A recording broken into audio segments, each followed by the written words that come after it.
Muy buenos días, hermanos.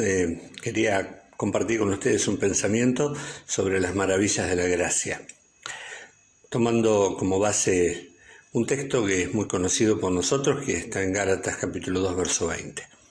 Pensaba que existen cosas maravillosas en nuestro mundo, que a veces están a nuestro alrededor, que no nos percatamos plenamente de ellas, no las apreciamos y a veces hasta que no las tenemos más.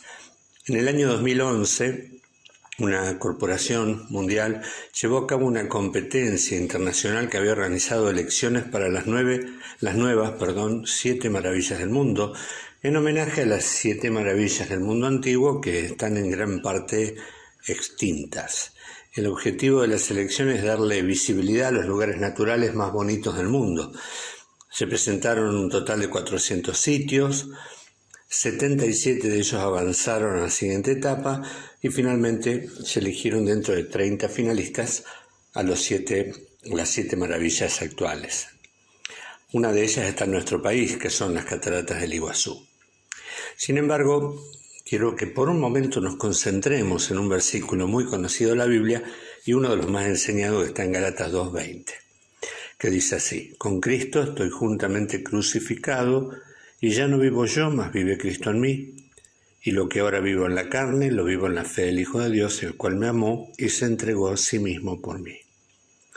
Hay 7 maravillas en este precioso texto. La primera de ellas es que el Hijo de Dios amara a un perseguidor como Pablo.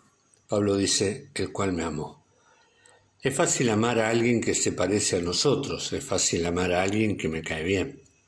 Pero es muy difícil amar a un desconocido, y mucho menos si esa persona es alguien que me ha hecho daño o un enemigo acérrimo.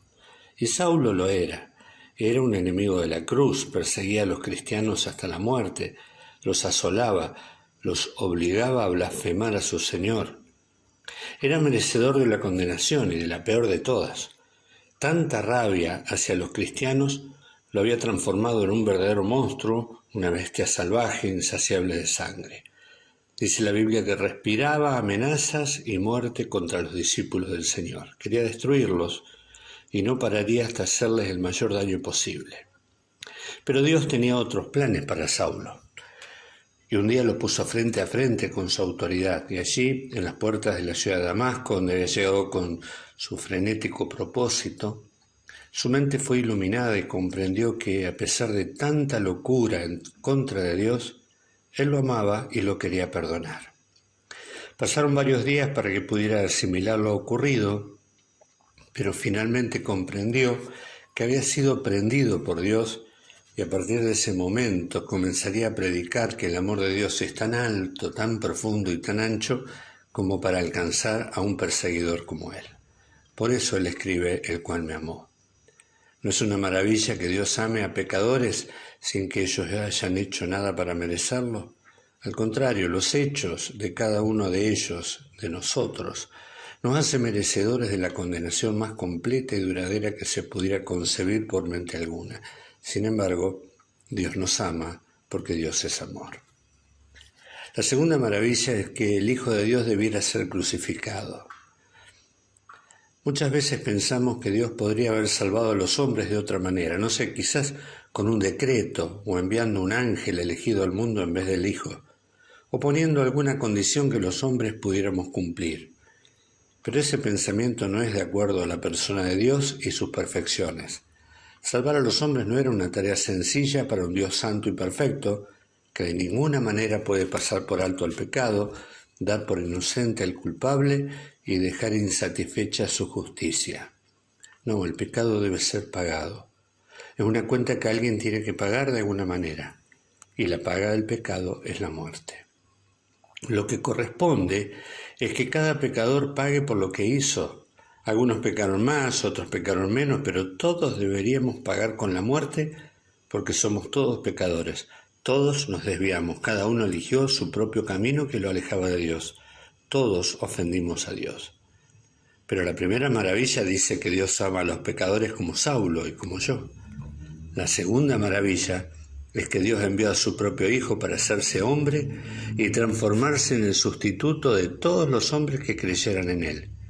Vivió una vida perfecta, sin pecado, y habiéndose hecho acreedor de la vida, decidió morir voluntariamente por el hombre cargando su culpa y pagando su deuda ante Dios.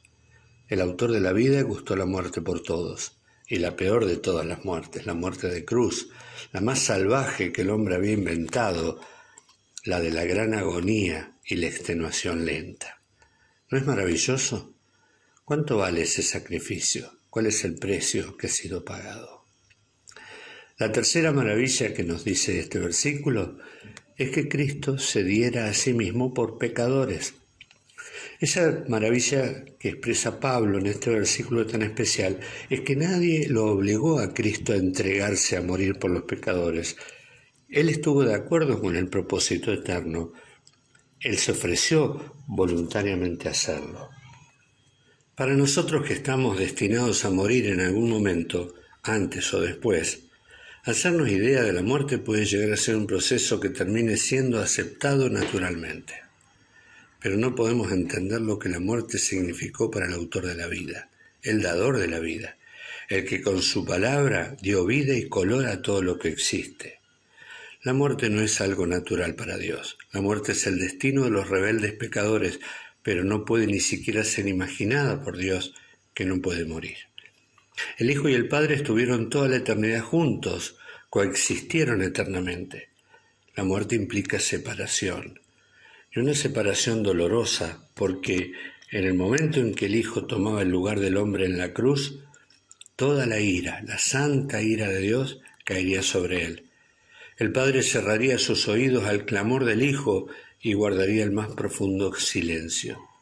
Y el castigo que los hombres merecían sería puesto sobre los hombros del Hijo amado, el deseado del cielo. ¿Lo sabía el Hijo? ¿Imaginaba antes de aceptar el puesto cuánto habría de sufrir? Claro que lo sabía.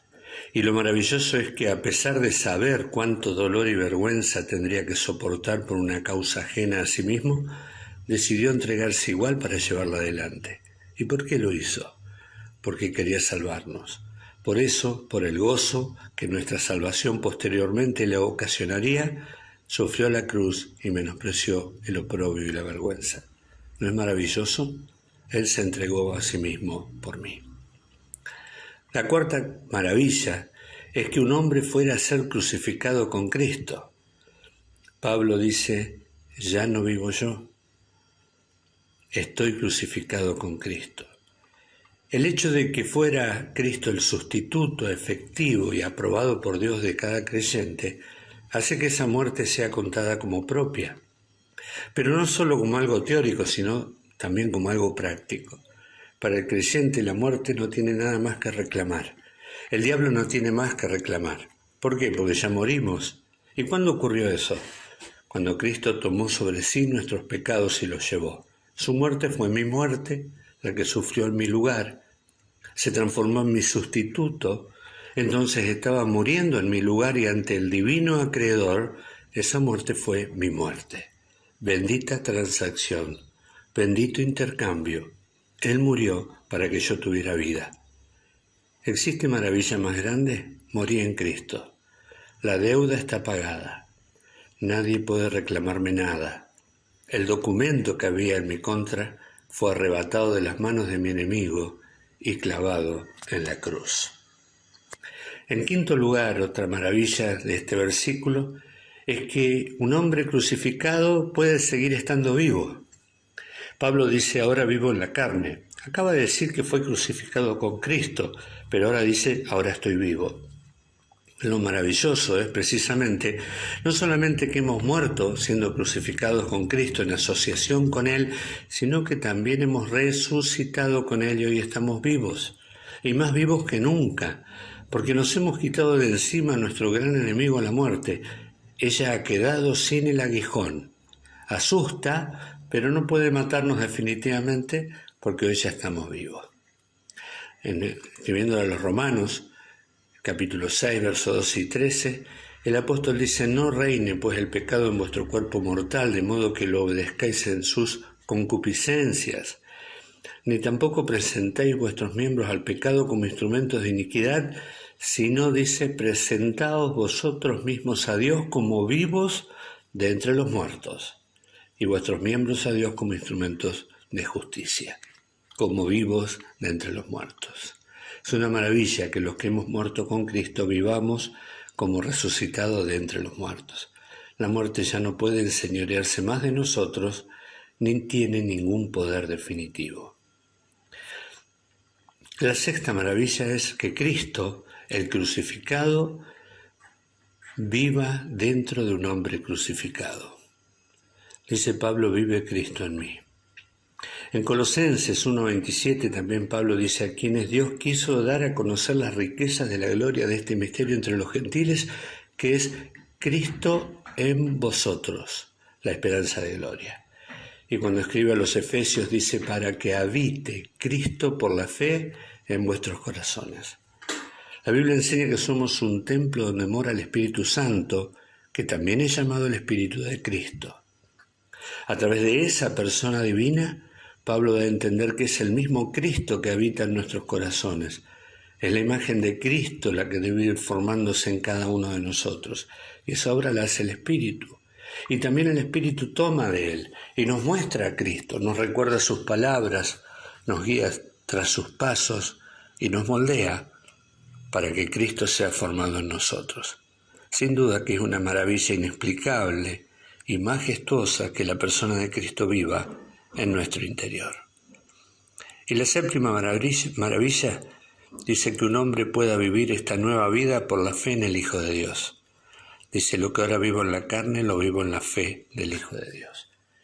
La fe ve lo invisible, toca lo intangible, confía en lo que espera, aunque esto no forme parte de la lógica natural en la que nos movemos.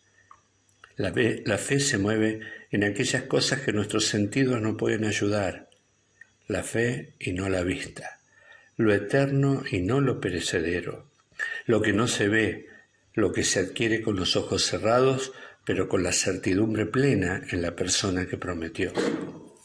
Es la fe en el Hijo de Dios lo que nos hace más que vencedores. Es la fe en el Hijo de Dios la que nos eleva por encima de todas las circunstancias, aún las más difíciles que pudieran sobrevenir. Es la fe en el Hijo de Dios que tomamos posesión de las promesas. Es la fe en el Hijo de Dios lo que nos permite conocer lo invisible y esperar lo prometido. La vida de fe es una maravilla. No tiene nada que ver con la vida que ofrece el mundo. Abraham vio la ciudad celestial y vivió toda su vida como peregrino en tierra propia. Moisés vio las glorias de Cristo y se sostuvo como viendo el invisible.